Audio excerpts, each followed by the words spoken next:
Okay, good morning, everybody. My name is Stephen Barry, and I'm with my colleagues Melissa Bonner and Nicholas Schultze.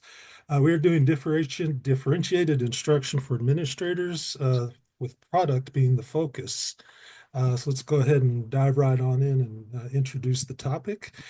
The introduction, as far as differentiated instruction by product, includes the first and foremost that the teachers are honoring student choices.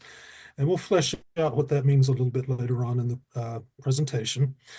Differentiated instruction by product means there are many methods of showing learning. There's one goal, multiple paths. There's a lot of ways to get there. Differentiated instruction also includes not only what the kids will learn, but how they will learn it. And a lot of people sometimes equate differentiated instruction with dumbing down or making it or watering it down, and that's not the case. High expectations are a part of DI by product, as well as flexible methods on how they achieve those expectations. And you, our target audience, as principals, you are expected to take this presentation back to your campus and to your staff and model it for them. You will also lead them in how DI should be implemented. And it's your job also to support DI implementation.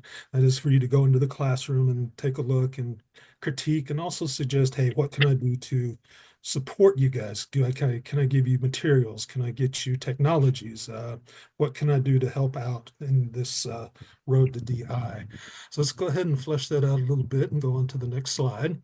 The characteristics of DI include student voice in the paths and the final products.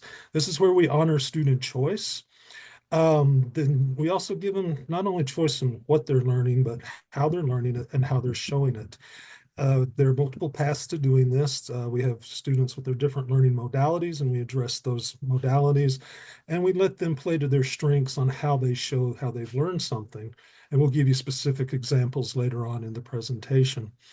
DI is also in line to your state curriculum standards. So again, it's not a watering down or dumbing down of anything. It is aligned to help students. It is aligned to help the schools score well and do well on their standardized tests. Then DI is going to kind of depart from the traditional methods of learning in that it promotes imagination and creativity within the student. And that way it increases ownership of the learning. The kids are motivated, they're interested, and they're engaged because this is something that they choose to do and not something that is imposed upon them. DI caters to all levels of learning. We have our struggling students, our on-level students, and our advanced students. And there are elements to DI that addresses each of those to help them be the best students they can be. The second characteristic I'm really like is that it reflects mastery by standard, not necessarily topic. To kind of give you an example, a broad topic would be World War II, a unit topic would be World War II, and we stress that mastery by traditionally by an assessment, but we're not going to do that. We're going to address the standards that built into the unit. For instance, we'll address, have they mastered who the leaders of World War II are? That's one standard. A second standard might be what were the methods used in the Pacific to bring the war to an end? So they'll master standards and not just the broad topic itself. The last little bit, it will be assessed with a common rubric, and that's just a way of making sure everybody meets the same goals.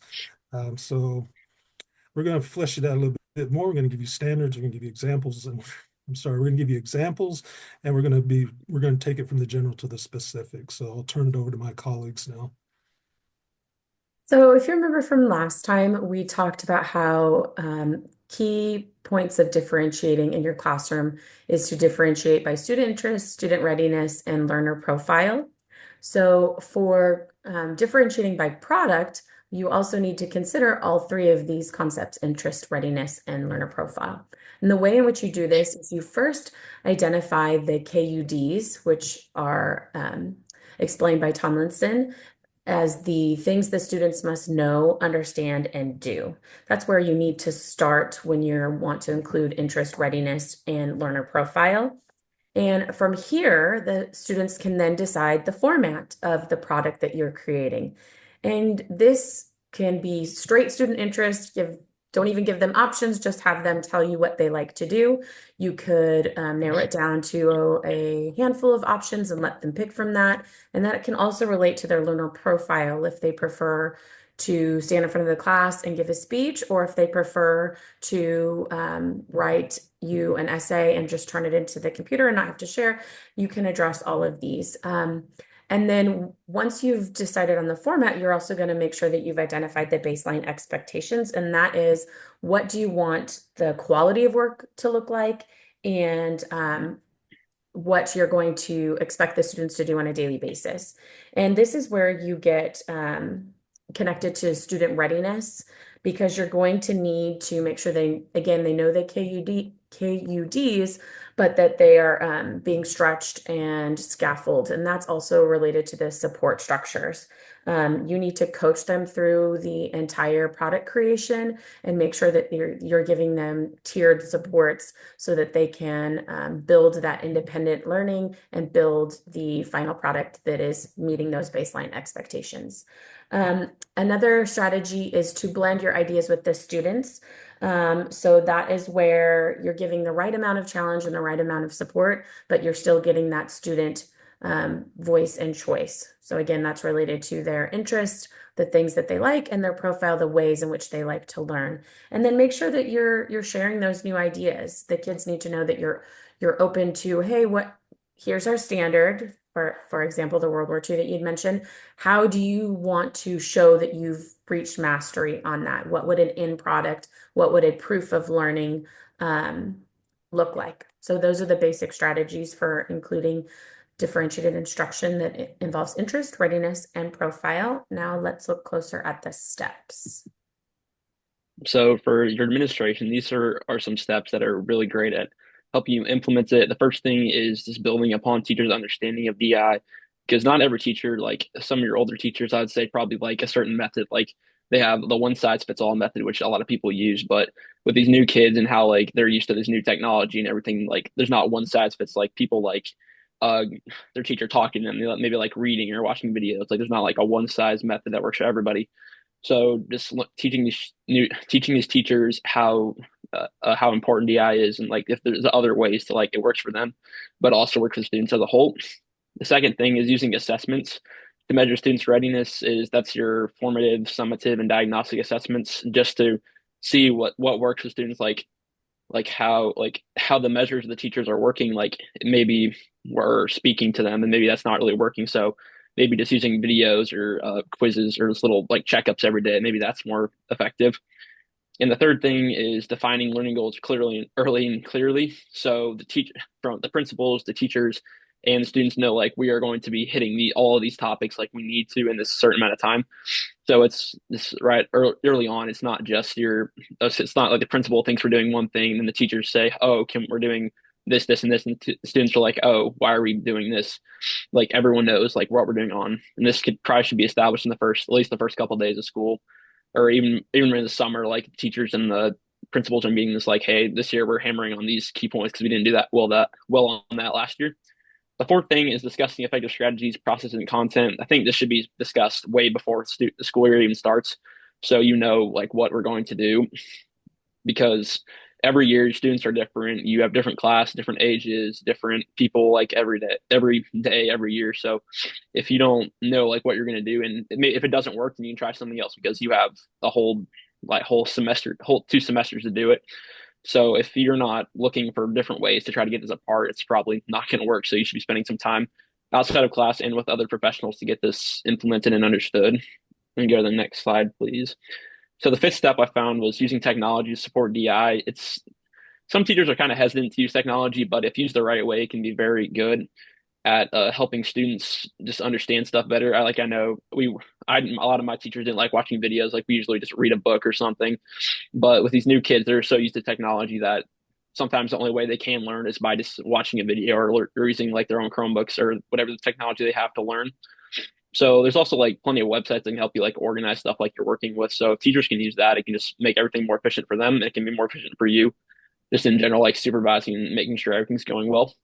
The sixth thing is I know a lot of my colleagues have talked about is allowing students to give their opinions.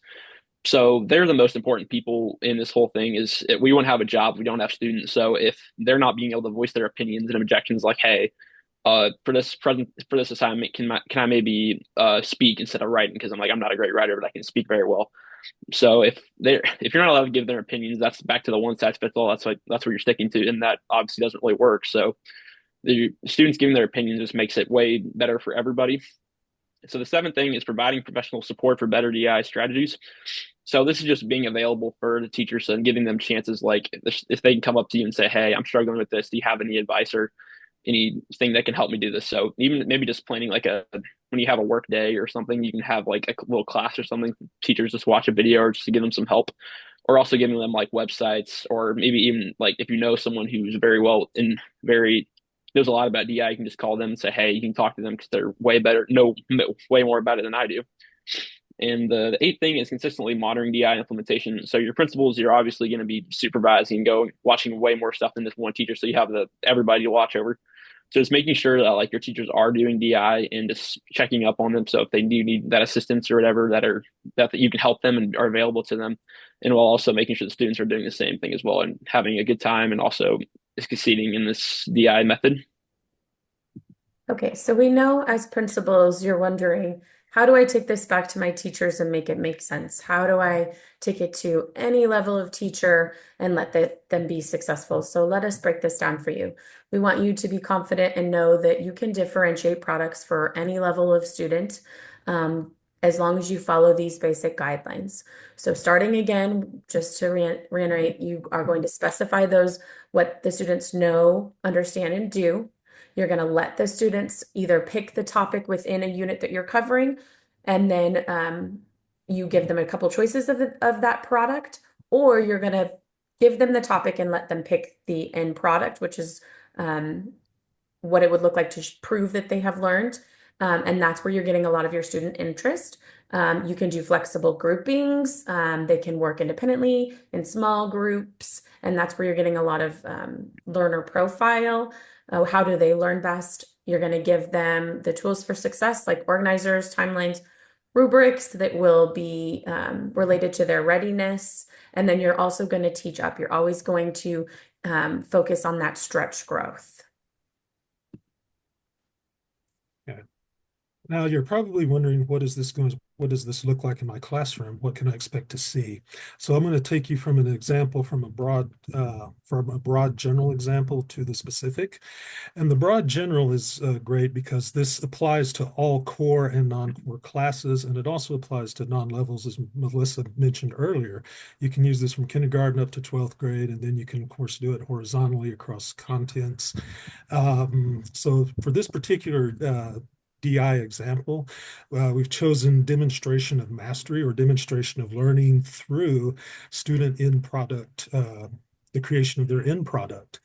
That's the broad general example. And to narrow it down into specificities, you could take a look at the top examples and do this for the core classes. For instance, in ELA, you can have the students present a theme or an argument. I was thinking something along the lines of Romeo and Juliet, where they could argue, is it a love story or is it a tragedy?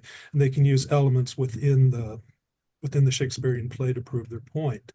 Math, you can use real world applications of formula. One great example is a football coach can use trigonometry to have his students realize the length and width of a football field, and they can formulate that into their plays as necessary. Science, you can do processes, systems, or cycles, and that's really easy to integrate into the real world. For instance, you can have students go out and test well water within a community to see if it's drinkable, potent, or needs treatment. Social studies, the student can present something along the lines of cause and effect of historical events. For instance, you could take 9/11. Why did 9/11 happen, and what happened after 9/11? The Patriot Act, and what are the ramifications, things like that. That's some examples of demonstration of mastery, and what would the end products look like? You name it, because these end products are chosen to cater to the modalities of the students. For instance, you might have a student who's interested in drawing or has a flair for the artistic, and that way they could do any of those demonstrations of masteries, they could do a comic illustration, timeline that shows the process or the event or a drawing or a painting, something that shows that they have comprehended the subject material. Technology, as Nicholas has mentioned, the kids these days, they love their technology, they love their iPads, they love their iPhones. And so you'd probably get a lot of kids, I know I do in my class, they'd like to make TikTok videos, but they could also do podcasts or other multimedia presentations. So that's something that would be up their alley and something they're familiar with. And if they invest in it, they would certainly engage more, would increase their motivation because they feel comfortable with what they're presenting. Music, you could have a kid write a song to explain an idea or do a rap to even rap a timeline for that matter. And finally, you've got actors, kids who love to show out and be expressive, and they can role play to describe an event. Honestly, the end products and how they show their end products, the possibilities are endless. These are just examples to get the trainer process thinking. So that's it for this slide, and we'll go ahead and take it on to the next one. So these are the references we use for our presentation. And I just want to thank, for me and everyone else, my colleagues, thank you so much for listening to our presentation. Thank you very much. Thank you very much.